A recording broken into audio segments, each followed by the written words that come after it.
بسم الله الرحمن الرحيم السلام عليكم ورحمة الله تعالى وبركاته كسر دوادا مدشة مانتوسية هدي أديس ويديسي محيطة هي مدشة مانتوسية وفقارة دعوة دي مدل علمية والله أنكي فافين تشاه الصوبان إسلامك حوشين يقين إيمانات قفك مسلمك يصدو كلا فافريبك عرقتيها اللي أحسن اللي إسلامك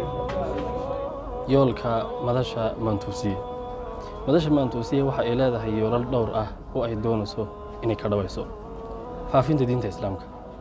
kubcinta heerka aqoon diineed ee bulshada iyo kor u qaadida baraarugooda ka hortagidda iyo u babacdhigidda aragtiyaha leexsan ee lidiga ku diinta islaamka ee suuban sida kristaamaynta alle ka koodka diin la'aanta dhaqanbiiska iyo diin xumayska higsiga madasha maantoosiye waxay higsanaysaa inay noqoto mimbar cod dheer oo baahiya